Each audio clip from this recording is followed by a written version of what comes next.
President Donald Trump very well could have done what every other politician does when it comes to trade and American manufacturing. You say one thing to the heartland of this country, and then you kowtow to the Wall Street class.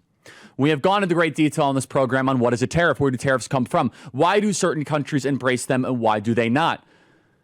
When you are the incumbent economic power, tariffs can be a tool to bring more money, more investment, and more capital back to the homeland. However, in order to use tariffs, you have to be willing to look the markets in an eye and say, I know you might be a little ugly, I know you might be a little mean, but I am willing to persevere. I'm willing to push through the instant pain so that we can have long-term success. As we've said many times on this program, the West was built thanks to delayed gratification, not instant gratification, but instead delaying the inevitable payoff. We have wanted to play this piece of tape a couple times. I did play it a few weeks ago on this program, and it's very important. It's one of my favorite pieces of tape, and credit to the Jesse Waters Show for compiling it, because I think this piece of tape sets the tone from what President Trump announced in the Rose Garden. It sets the tone as to what we are doing here. And I'll be very honest with you. As I was watching the Rose Garden speech, and all the networks took it, I was getting a little bit emotional. Not emotional because of what President Trump was doing at the markets, but when I saw a group of 55-year-old auto workers, the white working class with their hard hats on, I thought of the countless MAGA rallies that I've spoke at. I thought at the countless political events that I went to. And I and President Trump and myself, I should say, and myself as proxy, would look these guys in the eyes, and we would make a promise to them. We would say to these white working class men, elect us and we are going to fight for you. We're going to do mass deportations. We're going to stop the stem on the southern border, the flow of illegal immigration and drugs, and we are going to use tariffs. And these polite, mild-mannered, Midwestern patriots that work for Ford or General Motors, that work in manufacturing plants, those that still exist, would applaud as if it was a lifeline. As we say on this program, they're the ones that shower before work and they shower after work. And I got a little emotional watching that Rose Garden speech, as those very same guys that we have campaigned for can say that we voted for this. Donald Trump won the heartland because of these swing voters. These are the Reagan Democrats. These are the Obama Democrats that voted for Obama, and some of them even voted for Joe Biden in 2020, and they came back home. And you look right there on screen. These are the garbage truck drivers, the UAW members. And I thought to myself, it is very unique to see a politician do what he said he was going to do, regardless of what the media and the institutions of power threaten him with. So I want to just set the tone, to set the vibe of our conversation around this historic Liberation Day speech with why we are here. This is Jonestown, Pennsylvania. Before I was born, this started this sequence. This right here we're about to play is what President Trump is aiming to solve in the Rose Garden. 32 years of managed decline. 32 years, 35 years you could say, 40 years of the slipping of American manufacturing dominance. It's a very difficult clip to watch, and multiply it by 60,000. Play cut 123. For ages, hot molten steel has been the lifeblood of Johnstown, vigorously pumping dollars and jobs through the city's veins. But now the pulse of the community is in cardiac arrest. Bethlehem officials aren't making any more comments than what's contained in this press release. They're sorry, but it's simply not cost effective to run the mill any longer. It does hurt, and there's a dramatic spin-off that's going to come from that, and there's going to be a lot of problems that have to be solved. In part, Bethlehem cites fierce foreign competition and the national economy for their demise. For some Bethlehem employees, it's hard to look past the shocking news. Don't rely on a corporation that don't want you, in a sense, and they don't care, you know. You're only a number. Jobs left and drugs came in. Factories closed and communities shattered. We thought we were getting the better end of the deal. Free trade, our leaders told us. George H.W. Bush was president when that happened. And William Clinton took office soon after, in January of 1993. Neither actually decided to fix the raping of the heartland. J.D. Vance ran for the U.S. Senate and eventually became the vice president because he is a son of the forgotten family of the Midwest. He is a son of the forgotten worker of the UAW. J.D. Vance understands the shared lived experience of the factory workers of Appalachia. And when President Trump was doing in the Rose Garden, he did not have to do this. He could have done what every politician did. Oh, I'm in my second term. I'm not running again. Forget this. I don't actually have to deliver on the promises of what I said I was going to do. He could have coasted like Obama. He could have coasted like George W. Bush. But let's go through the list. Reagan, he opened up free trade, which destroyed the heartland. It's true. Reagan was good with a lot of stuff. He was terrible with this. He did some tariffs, but not nearly enough.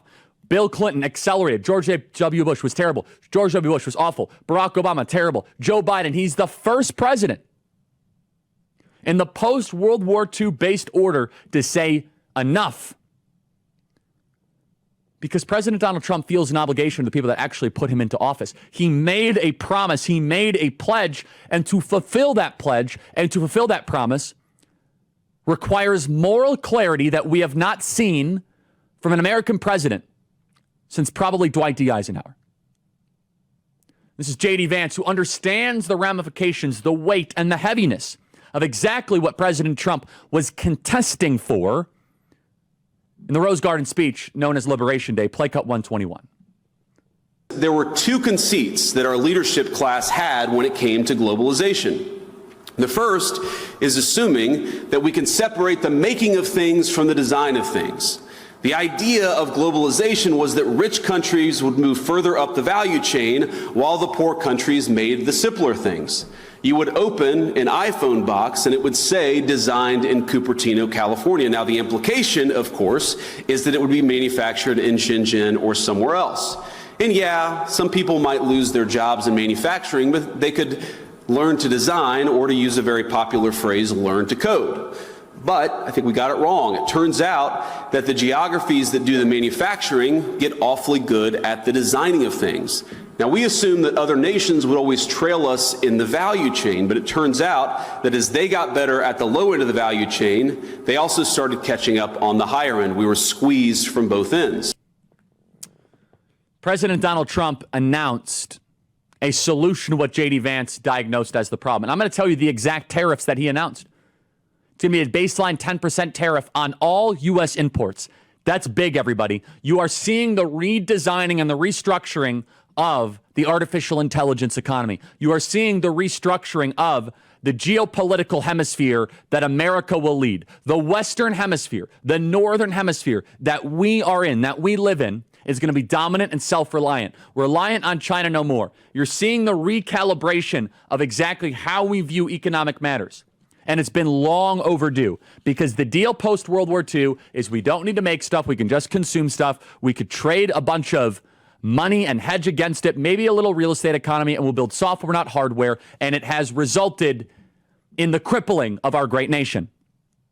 You are witnessing the reorganization and the reorientation of the wealthiest country on the planet to make sure that we remain the wealthiest country on the planet. Spring into action this season. It's time to put American meat on your table and support the ranchers who've been feeding this country for generations.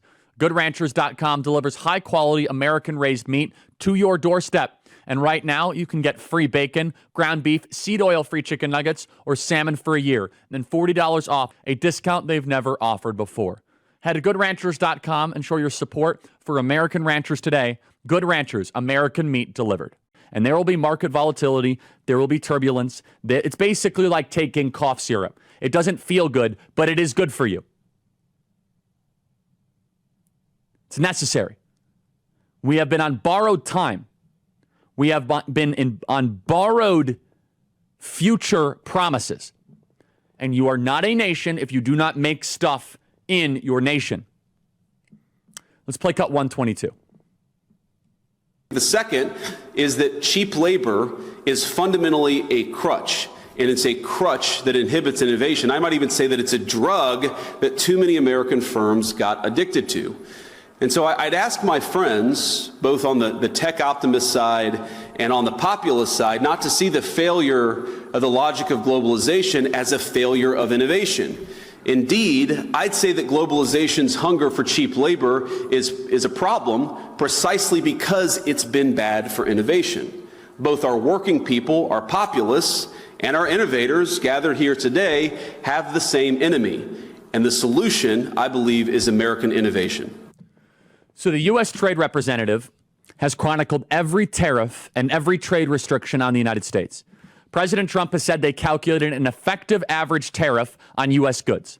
If you combine all direct tariffs and all other trade restrictions, he says we are then retaliating by tariffing other countries that amount directly but cut in half with a floor of 10%. So you might say, what does that mean?